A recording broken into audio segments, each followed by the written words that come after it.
What are our chances historically for a white Thanksgiving here in central Indiana? I'm 13 News meteorologist Matt Standridge. We're always talking about white Christmases. What about white Thanksgivings? If you think white Christmases are tough, white Thanksgivings are way tougher because we're just earlier in the season. So what do we normally get across central Indiana? I've got some notes that I've taken just over the past 100, 150 years, basically all the way back to the 1800s. We've been tracking some snow depths. Some of it gets a little wonky with some of the recordings back in the 1800s, but we got some interesting stats for you. And then we took a look just since the year 2000. So in the 21st century, what have we had? Let's start with kind of what has happened just over the past, 23 years, all the way to 2000. We've got a couple different turkeys, and there's a couple things I want to show you. If it's just a normal turkey, it was mild, there wasn't any snow report, it could have rained, but there was no snow to speak of at all. And you're going to see most of the turkeys are like that. Where you have a white turkey, at least the white on the edges, got a little snow on his head too. Those are Thanksgivings that either we had some snow flurries or there was a little leftover snow from maybe a system that hit us earlier in the week. So it didn't have to be necessarily fresh snow powder, but there was a little something on there, at least a trace. So we got that pretty low on the scale. It could have been flurries or just barely a trace recorded there on the ground. If you see a blue turkey, kind of right over his body and his giblet there, we stayed below 40 degrees. It was just cold. So if you see a blue one that doesn't have white, it was just a cold year. 2019, we didn't get snow, but boy, it was a cold Thanksgiving day. If you have both, it was both snowy, either flurries, or we had a little bit of snowpack on the ground, and it was cold. Now, sometimes when you think, okay, why do we have turkeys with white but not cold? Those are the years where we actually got pretty warm that day, so much of Thanksgiving Day might have been fine, but there after dark, we got some snow flurries, and so that technically counts as kind of a white Thanksgiving, if you want to call it that. We had some flurries. So there was snow reported during the day, but we still got warm. So those are all the different turkeys.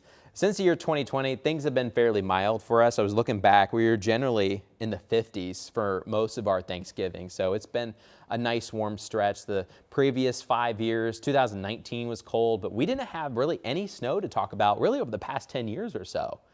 Then we get a little bit back farther. It was a cold and we kind of had a little bit of snow, some flurry activity on 2014. We had on 2014, 0.1 inch of snow recorded. So just some flurries that were out there, not a big one. In 2010, we had a trace of snow, so just some flurries out there. And that was the case for many of these. To be honest, we really haven't had a white Christmas though in a while. The last time, as I was looking through my notes, the last time that we had actually a white Christmas where there was at least an inch of snow on the ground was 1975, almost 50 years ago. It's pretty rare for us to get a white Thanksgiving across central Indiana. When you're just looking at the stats, it's about a 7% chance of having a white Thanksgiving. And those records go all the way back to the mid and late 1800s. So it's very rare, even less than a 1 in 10 chance. So we don't get them very often. Now, we do get snows in November. We've had some big ones, fairly big ones, but they just really haven't hit Thanksgiving, at least recently in the past 50 years. Now, for 2024, that could change. We've got some snow chances on the way for central Indiana, whether they hit the Indianapolis airport, that's where we record all these. That's the official recording site. That's where we have the most reliable data. That's still a question to be had, but there will be possibly some decent snow across parts of central Indiana, especially the northern half. You get north of Indianapolis, I think we've got some good snow chances. But then just also looking, the biggest snowfall we've ever had on a Thanksgiving Day was 1902. We had 2.4 inches.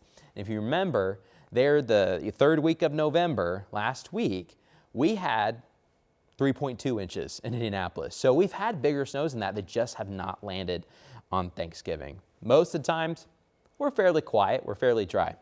Now, quiet is kind of wonky when I use that word because when I was looking back, I decided to also just look back at precipitation. So not just snow, but also rain.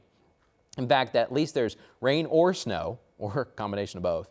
56% of the time, more than half our Thanksgivings are at least a little bit wet. At least a trace of some rainfall is possible. So we typically on the cloudier side. Now, November is also one of the cloudier months. We're in the stretch over the next 5 months that this is the cloudiest season of the year. So with more clouds, you get more rain chances and some more snow chances too. So we're usually kind of cloudy and we're usually a little bit wet when you look at back data on how much things have kind of piled up over the past few years. But it's been a while since we had actual snow pack. A lot of these little cold turkeys or snowy turkeys, just flurries, but not a lot really stuck to the ground, barely a dusting at most for some of these. So we'll have to see if that changes for 2024 because we've got this system on the way. Now we're still trying to figure out where that rain snow line is, but we think if you're in the snow bands, we're talking about a few inches of snow that are going to be possible. Now, is that central Indiana? We'll have to see. We're going to have that rain snow line real close to us. Right now, we're kind of thinking it's close to I-70. It's kind of a classic corridor when some of these events, especially if you guys have been here a long time, lived here a long time, you know what I'm talking about. South of I-70, it might be a little bit more, it might be harder in order to get some of that snow. But we're watching the track. If this track tracks right near the Ohio River, that gives us a good chance for snow from I-70 north. If it goes just a little bit farther south, we can also get some more snow chances for Bloomington and Columbus. If it goes too far south, all the moisture is too far south too. We'll kind of be like Michigan. Isn't it crazy? Michigan may not get very much out of this unless it's lake effect snow afterwards as the cold airs start to rush in. Now, if this moves north, that also pushes the rain snow line farther to the north. It'll be just a wet Thanksgiving as we're looking for the year 2024. But if this takes place, we can get some snow. Some of these records that we're talking about could break. I mean, 2.4 inches is not a whole lot for Thanksgiving Day. Now, the records for Thanksgiving, you have to be careful because you can't just look at the exact date, right? Because Thanksgiving falls on different days depending on how the calendar shapes up. So we've had to look at each year, okay, what was Thanksgiving Day that year and see what the data was for both rain and snow. But there's a chance for a little bit of both here in central Indiana coming up for 2024's Thanksgiving Day. It's going to be cold. We know that. But where will that rain snow line be? We're still trying to figure that out. This is coming in from the weekend's perspective, but at least on the backside, after the system kind of passes through, we are expecting some north winds, and those north winds will come down Lake Michigan, and we're likely going to get snow flurries. No matter what kind of track the system takes, we are expecting some snow flurries on Friday. So chilly, and we'll see what happens on Thanksgiving Day. Then for Black Friday, it is cold as you're headed out to shop, get those doorbusters, the ones that aren't online. You're going to have to work for it because it is going to be chilly across central Indiana. But most times, Thanksgivings are not white here in central Indiana. Will it be white this year? We'll have to see.